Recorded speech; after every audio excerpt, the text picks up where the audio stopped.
dia. Que a graça e a paz do nosso Senhor Jesus esteja com todos. Amém?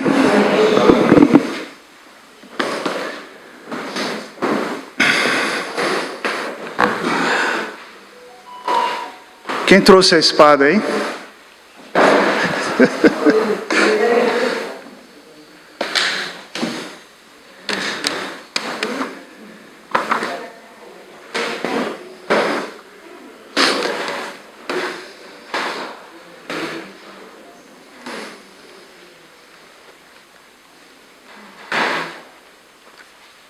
Deixa eu testar qual óculos que eu vou usar aqui. Deixa eu ver se esse aqui. Esse aqui tá funcionando. Queridos, hoje nós vamos estudar o livro das Lamentações de Jeremias. E é uma parte da palavra do Senhor que, se a gente for analisar, é um contexto muito triste mesmo. É um contexto a ser lamentado. Ou seja, é um contexto que expressa tristeza, choro, lágrima. É uma parte ruim da história. E é justamente uma parte ruim da história que a gente não tem o costume de falar, de tratar. Não é assim? Mesmo no nosso dia a dia, na nossa vida, a gente evita tocar nas coisas ruins. A gente evita lamentar de um ponto de vista que nós vamos aprender, tá? Existem várias lamentações. Então eu quero chegar ao final desse estudo, lançando no coração, primeiramente veio no meu coração, eu quero lançar no coração de vocês uma ideia a respeito de lamentação. Tá bom? Vamos iniciar. O autor é Jeremias, profeta de Judá, chamado na infância pelo Senhor, como nós vimos no estudo que o pastor Elias trouxe, né? Ele era filho de um sacerdote chamado Ilquias. Esse sacerdote foi aquele que, no tempo do rei Josias, conduziu o povo à leitura da lei e à obediência ao Senhor. Ele encontrou o livro da lei, e tudo indica que era o livro de Deuteronômio. Aí você vai me perguntar, como assim encontrou o livro? O livro estava perdido naqueles tempos. O livro não era mais usado. Judá teve uma sequência de reis muito ruins, a ponto de que a palavra do Senhor e a lei estavam escondidas no templo. Pois esse sacerdote aqui, pai de Jeremias, encontrou o livro da lei. E aí acredito que foi no livro das crônicas, ou no livro dos reis, há o relato dele conclamando o povo e fazendo a leitura. E eles ficaram uma manhã inteira ouvindo o sacerdote ler o livro. Esse era o pai de Jeremias. Que período Jeremias escreveu? Ele viveu e profetizou durante os últimos anos do reino de Judá, aproximadamente de 627 a 585. Não que ele tenha morrido em 585, mas a questão de ter escrito, tá? De ter escrito o livro das suas profecias e das lamentações. E o livro das lamentações foi escrito entre 586 e 585. Por que eu ressaltei o ano de 586? Porque foi o ano da queda de Jerusalém, a tomada de Jerusalém pelos babilônicos, a destruição do primeiro templo, do templo de Salomão. Coloca aí na imagem, por gentileza, Sam. Isso. Jeremias, aí é uma ilustração, né? Mostra provavelmente o profeta e alguém que o acompanhava, observando a destruição de Jerusalém. Detalhe, não é aquela Jerusalém do templo de Herodes, majestoso, aquelas muralhas majestosas, que no ano 70 depois de Cristo caiu diante do exército romano. Não é. É uma outra Jerusalém, 5 séculos antes, e é o primeiro templo que está pegando fogo ali. E aí você sentiu falta do emoji? Pode dar um enter aí. Né? Manter a tradição, então tem um emoji chorão ali para acompanhar Jeremias. Contexto histórico. O juízo já havia sido decretado. Então é assim, tem hora para tudo nessa vida. O Senhor levantou vários profetas. Vários profetas foram falar para o povo: corrige o caminho, volta aos caminhos do Senhor, para com a idolatria. Essas práticas são abominação ao Senhor. Isso não aconteceu por 1 ano não, irmãos, nem por 2, nem por 10, mas por dezenas de anos, durante vários reinados. Isso aconteceu primeiro com o reino do norte, com as 10 tribos. Elas foram invadidas pelos assírios. E se repetiu com o reino do sul, que eram apenas as tribos de Judá e Benjamim. E Deus está ali na peleja, levantando os profetas, e os profetas profetizando, sendo boca do Senhor. Só que aqui o cenário é outro. Aqui o juízo já foi decretado. Como nós vimos, né? A missão de Jeremias foi de anunciar simplesmente que o plano B estava em ação. Não havia mais plano A para ser executado, agora era o plano B. O plano B era o cativeiro. O plano B era aceitar o cativeiro e aceitar as condições para que houvesse então a execução do plano de Deus para com o seu povo.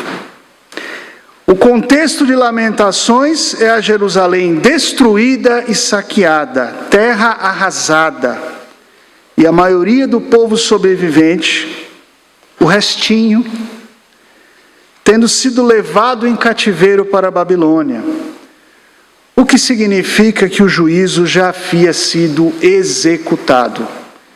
E nós veremos alguns versículos de Lamentações que falam exatamente isso: o Senhor executou o seu juízo.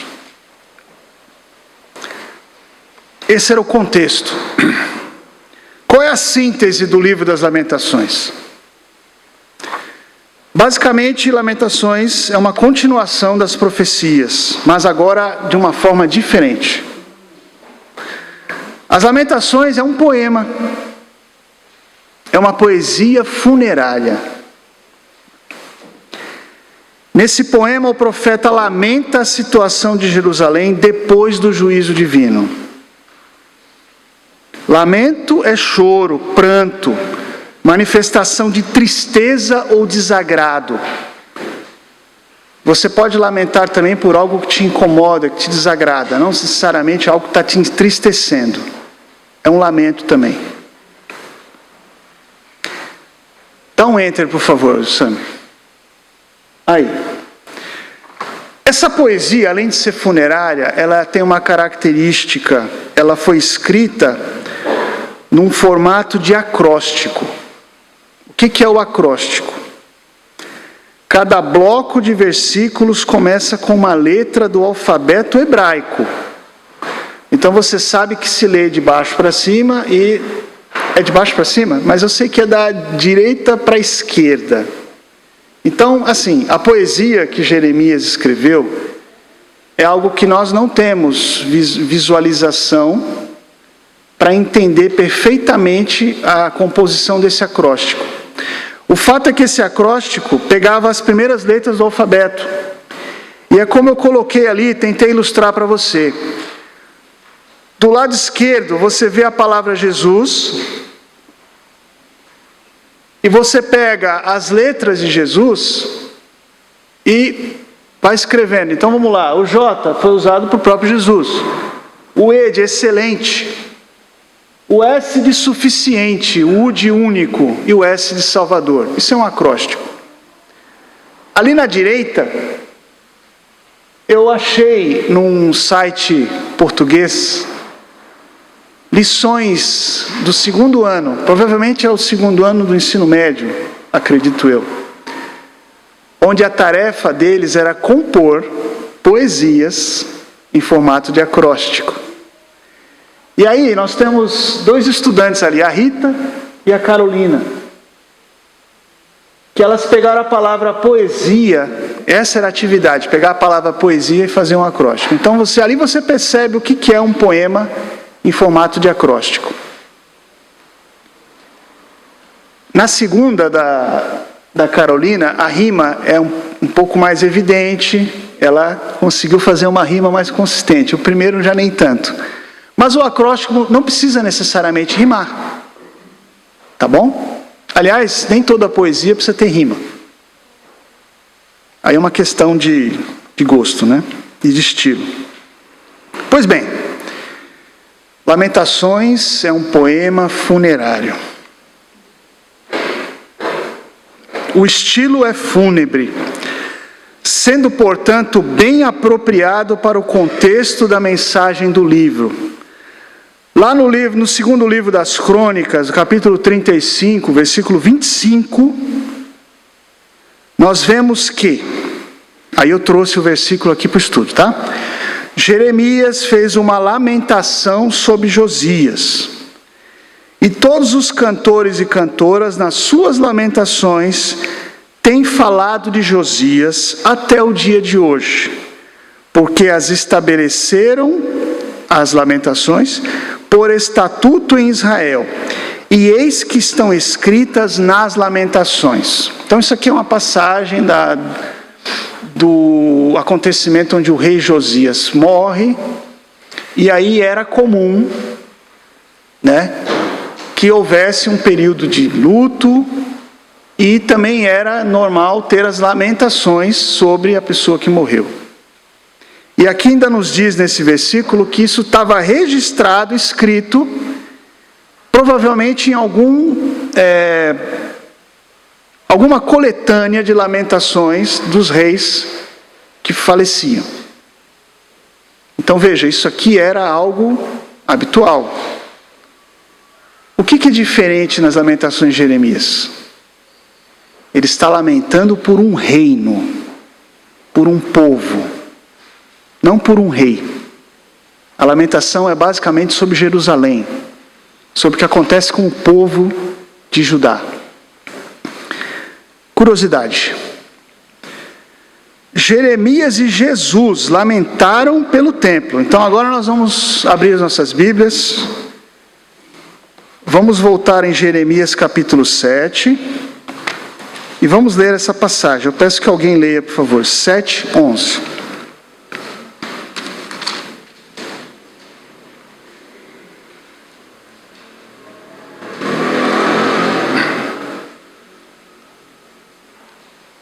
Este tempo que leva o meu nome, tornou-se para vocês um covil de ladrão. Cuidado, eu mesmo estou vendo isso, para o Senhor. Então aqui o profeta Jeremias, boca do Senhor, é usado para advertir sobre o templo, o que estava acontecendo com o templo. E Jesus faz o mesmo. Vejamos lá em Mateus 21, 2 versículos, 12 e 13. Tendo Jesus entrado no reino, expulsou todos que ali vendiam e compravam. Também derrubou as mesas dos cambistas e as cadeiras dos que vendiam pombas. E disse-lhes: está escrito, a minha casa será chamada casa de oração. Vós, porém, a transformais em covil de salteadores. De certa forma é um lamento por algo que estava acontecendo, desagradando, incomodando, algo ruim Algo ruim estava em andamento e aquilo era contrário à vontade do Senhor.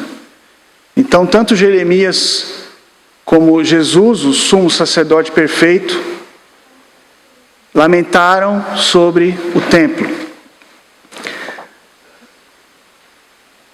Outra situação. Jesus lamentou por Jerusalém também, quando disse: Jerusalém, Jerusalém, que matas os profetas e apedrejais os que te são enviados. Quantas vezes eu quis ajuntar os teus filhos como a galinha junta os seus pintos debaixo das asas, e tu não quiseste. Aqui que está a lamentação. É uma pena que você não quis, mas eu tentei. Eu fiz de tudo. Quantas vezes eu não... Né? Então a lamentação é essa. Jerusalém não quis. E quando fala Jerusalém, não está falando da cidade material, está falando do povo, né? É uma forma figurada de falar. É como se disséssemos o Brasil. O Brasil são os brasileiros. Né? Muito bem. Esboço. Esse esboço aqui, ele tem um objetivo de falarmos o que é principal aqui no livro das Lamentações. Como é um livro pequenininho, 5 capítulos, eu achei que era importante a gente passar mais detalhadamente por cada capítulo, tá bom? Então vamos lá. O capítulo 1 das Lamentações. Qual é o assunto e qual é o resumo? Basicamente descreve a situação da cidade de Jerusalém após a invasão e a destruição promovida pelas forças de Nabucodonosor. Detalha a ruína e o sofrimento dos exilados devido aos seus pecados. Eu separei 2 versículos que nos ajudam a compreender o capítulo 1. Primeiro, o versículo 1. É a abertura da lamentação. Como está assentada solitária aquela cidade antes tão populosa? Tornou-se como viúva, a que era grande entre as nações. A que era princesa entre as províncias, tornou-se tributária. Ou seja, tudo mudou. É uma grande transformação.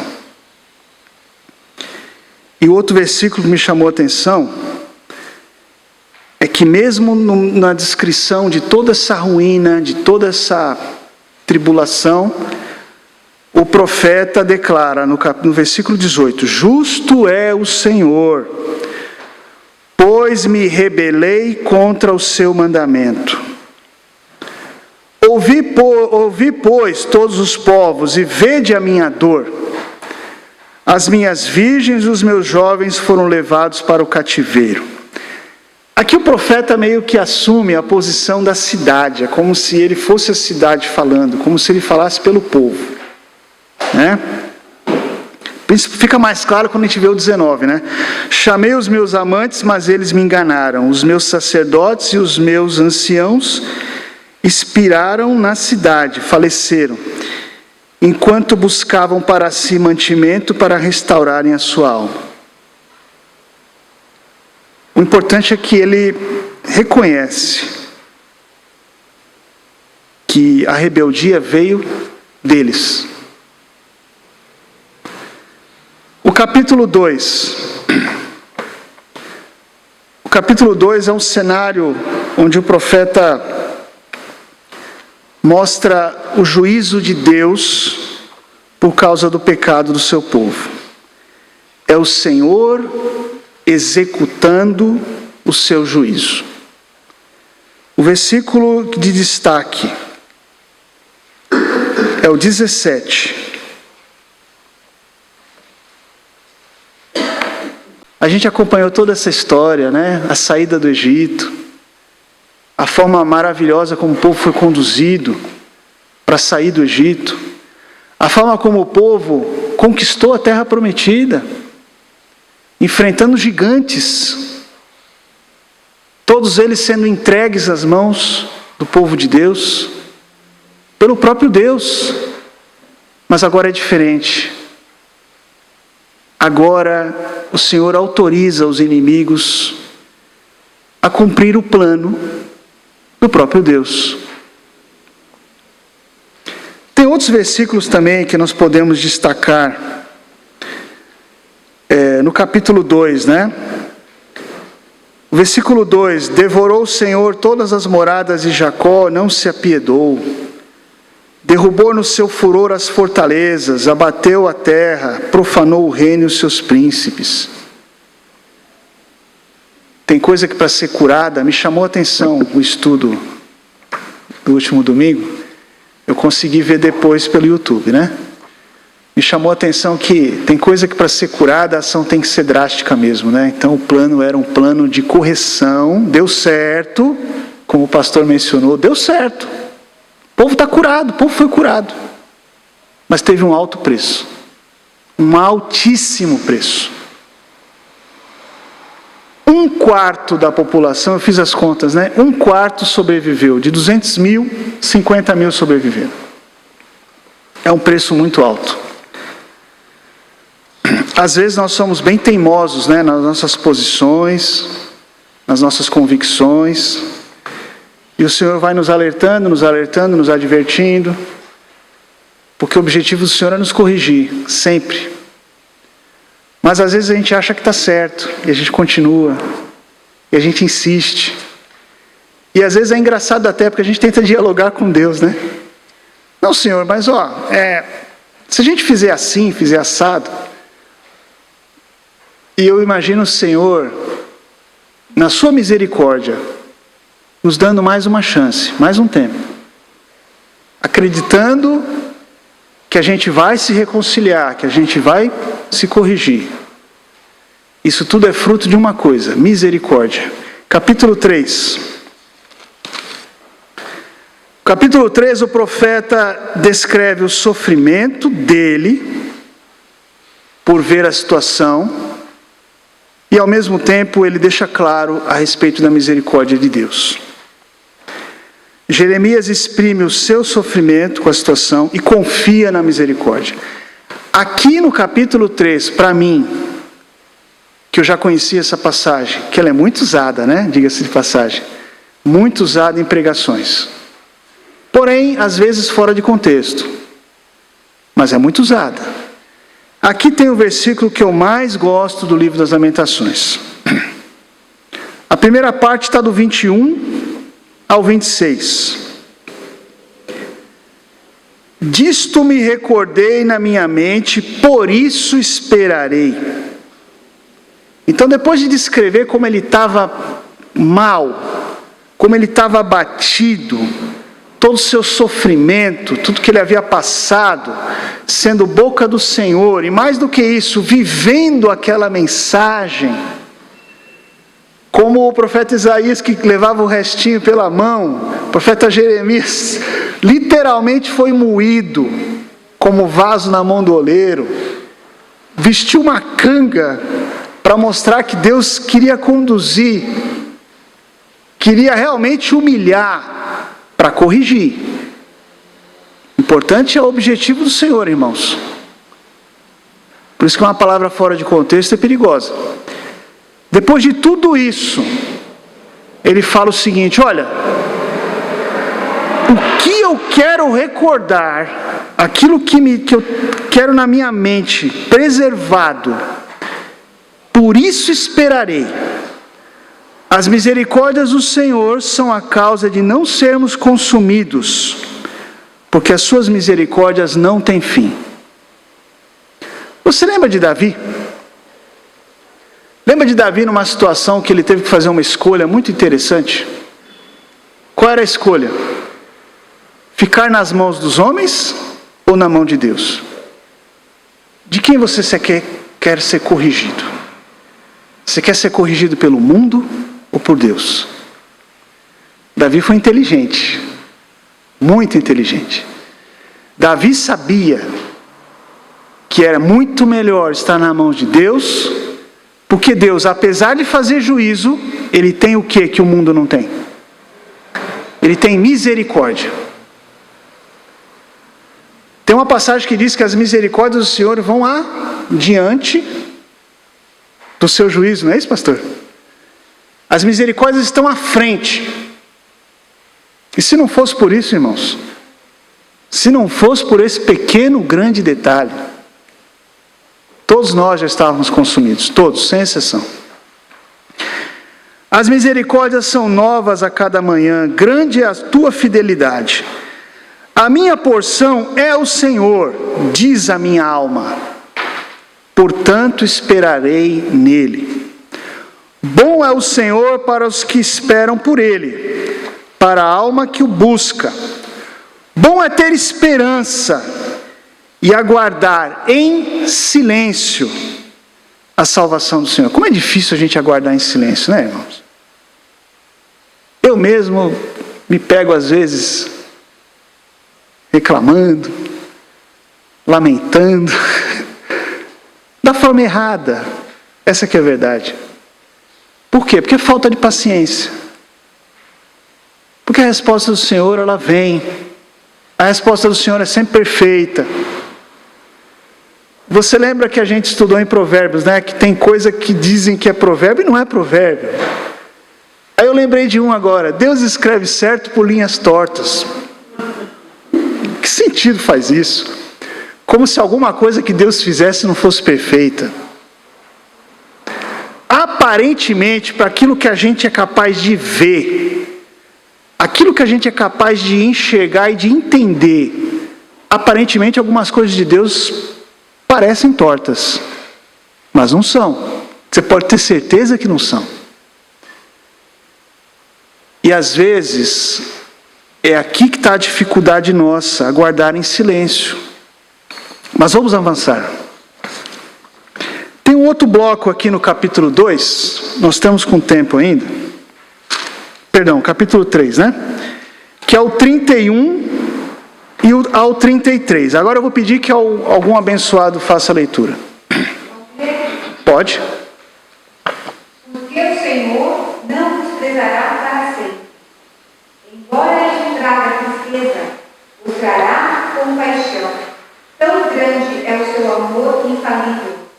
Porque não é do seu agrado trazer aflição e tristeza aos filhos dos homens. Reforçando aquilo que ele havia dito um pouquinho antes, né?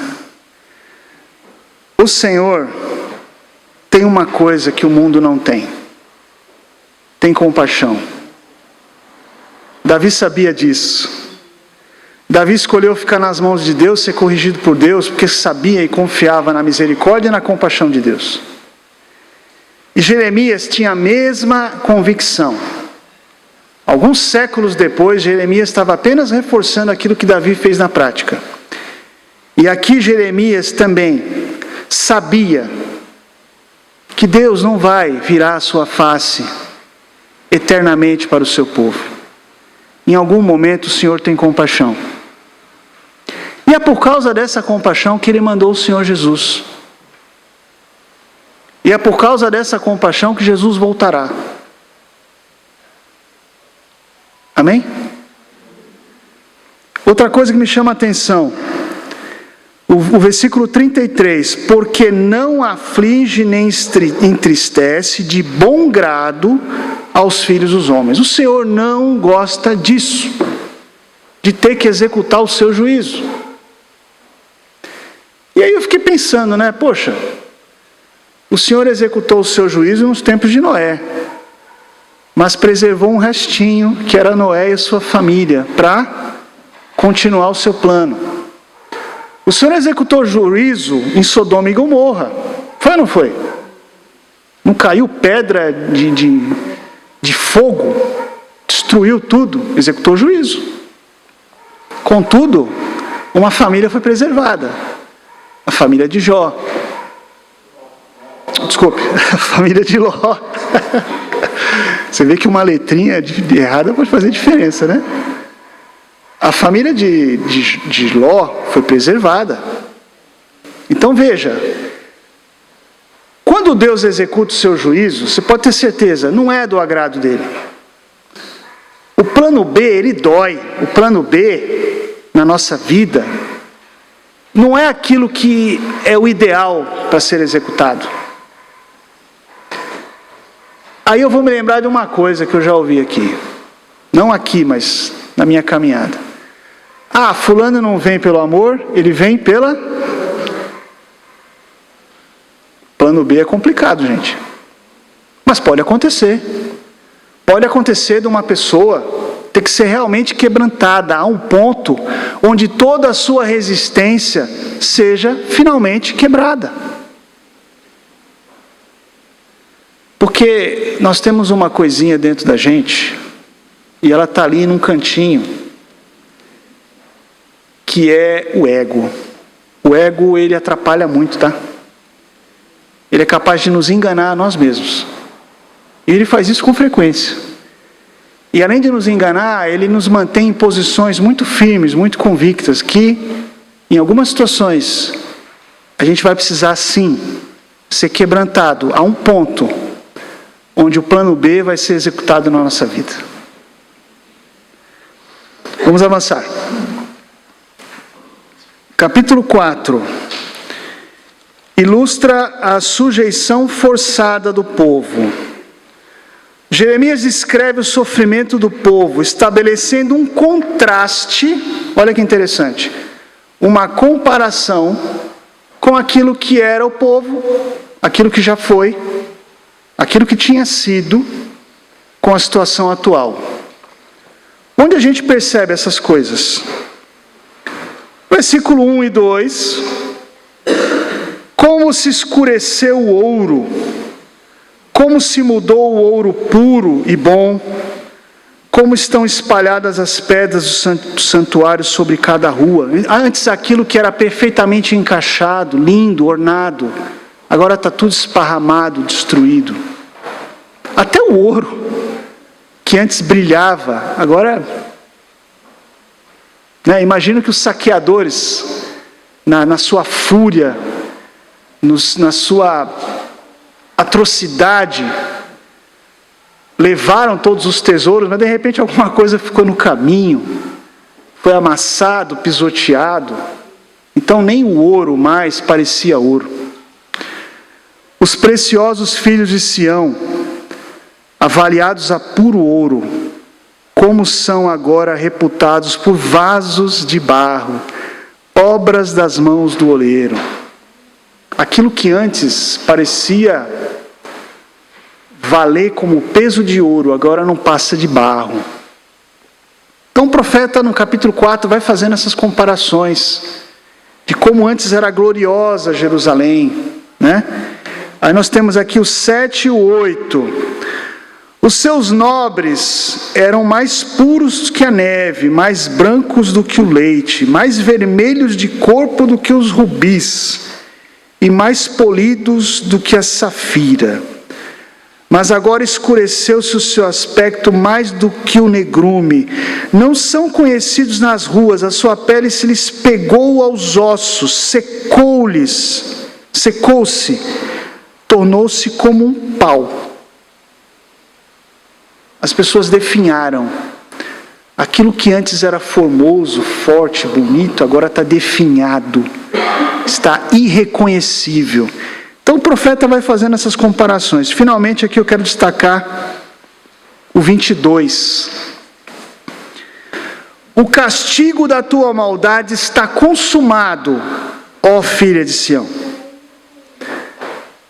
Atente para isso. Ele nunca mais te levará para o cativeiro.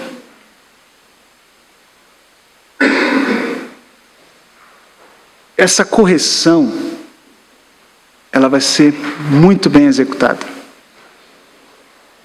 Esse plano é um plano que vai dar certo. Porque você vai aprender, ó Jerusalém.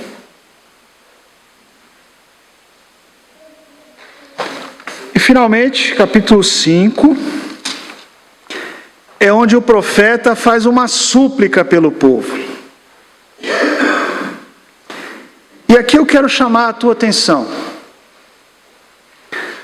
A lamentação, ela tem todo o direito, sim, de expressar dor, choro, angústia, tristeza.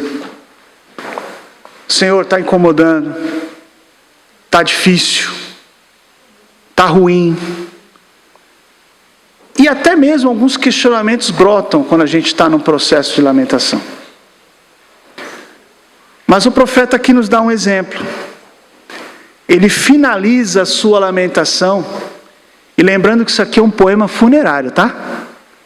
Lembrando que isso aqui é uma poesia, que tem um detalhe de ser um acróstico, e era algo que era feito pelos reis, e agora está sendo feito pela cidade, pelo povo. Ele termina essa lamentação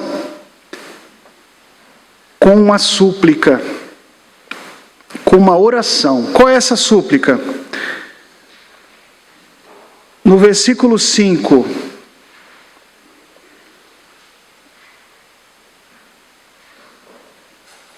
os nossos perseguidores estão sob os nossos pescoços. Estamos cansados e não temos descanso. Porém, o 20. Por que te esquecerias de nós para sempre? Por que nos desampararias por tanto tempo? Está falando com Deus, tá? Converte-nos a ti, Senhor, e seremos convertidos. Renova os nossos dias como dantes. Isso é uma súplica.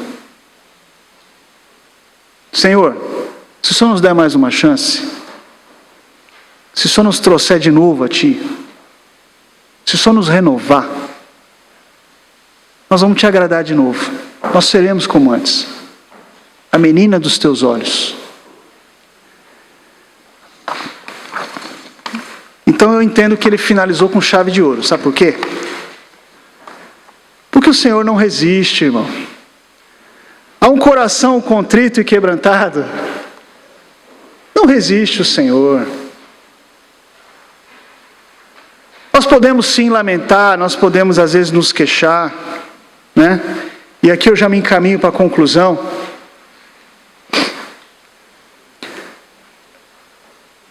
E nessa conclusão eu quero te encaminhar para um ponto específico, tá? No final da sua missão, coube a Jeremias lançar um lamento sobre tudo que havia acontecido. Em algumas situações da vida, não nos restará outra coisa a não ser lamentar. Lamentamos por situações que ocorreram no passado, que podem estar ocorrendo no presente, e podemos lamentar também pelo que está por vir.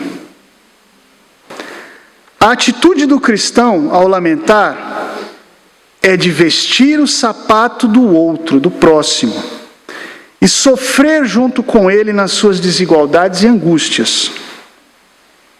E aí é a observação que eu faço aqui, tá? Lamentarmos por nós mesmos exige um cuidado. Que cuidado é esse?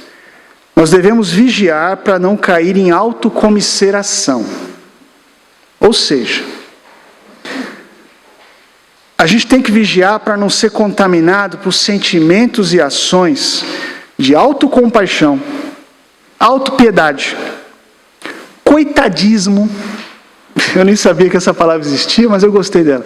Coitadismo, vitimismo e autocomplacência. Você é inteligente, você já percebeu que tudo isso é coisa que está no nosso ego, tudo isso é coisa que vem de dentro de nós mesmos. Uma atitude natural que nós temos de reforçar o sofrimento que a gente está passando. Mas aí, o ponto que eu coloquei aqui no estudo é... ainda bem que você foi passando a tela aí, obrigado, hein? Passa mais uma tela agora, aí. O ponto que eu coloquei no nosso estudo é que todo o nosso lamento, ainda que nós tenhamos o direito de lamentarmos sobre nós mesmos, tá? Mas eu creio que aquilo que agrada a Deus, quando a gente vai partir para uma lamentação, é que a nossa lamentação seja orientada pelo nosso povo, pela nossa nação, pelo juízo vindouro sobre todos aqueles que resistem a Cristo, não o aceitando como Senhor e Salvador das suas vidas. Irmãos, 8 bilhões de cidadãos. acredito que nós chegamos a essa marca, acho que no ano passado, ou no começo desse ano. A maioria não conhece a Cristo. É chocante de falar isso? É. E é mais do que chocante, é terrível. Isso é algo para nós lamentarmos profundamente. Lamentarmos o fato de que nós mesmos, diante da obra do Senhor, nos sentimos às vezes travados. Nos preocupamos com o que o irmão vai pensar, com o que fulano vai dizer. Nos preocupamos com tudo. E acabamos esquecendo o principal, que é a obra. É triste. Nós temos que lamentar por isso. Temos que lamentar o fato de ter um bairro com um potencial enorme diante de nós. E de repente esse bairro, muitos talvez não nos conheçam como igreja. Mas que a nossa lamentação seja positiva e não autocomisserante. O que é autocomisseração? Ai, como eu sou coitadinho, não consigo nada, não posso nada. Está vendo? Eu comecei, deu errado. Irmãos, esse tipo de pensamento não leva a nada. O profeta fez a parte dele. Viveu a mensagem, sofreu a mensagem. Ele e a mensagem era uma coisa só. E no final ele lamentou por tudo que havia acontecido. E fez uma súplica: Senhor, converte-nos a Ti. E seremos convertidos. Renova os nossos dias como dantes.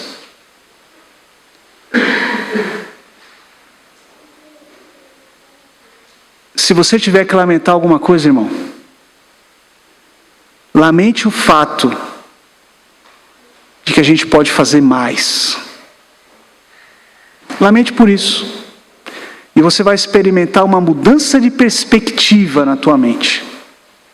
Porque toda vez que a gente fica entranhado em nós mesmos, preocupados com a nossa dor, com a nossa dificuldade, alguma coisa está sendo deixada para trás. Para a reflexão, você já teve a experiência de lamentar o sofrimento de alguém, não seu, mas o de outra pessoa? E quando eu digo lamentar, é sofrer junto.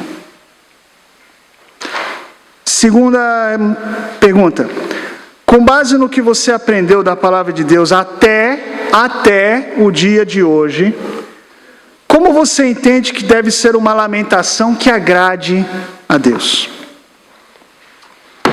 Obrigado, irmão.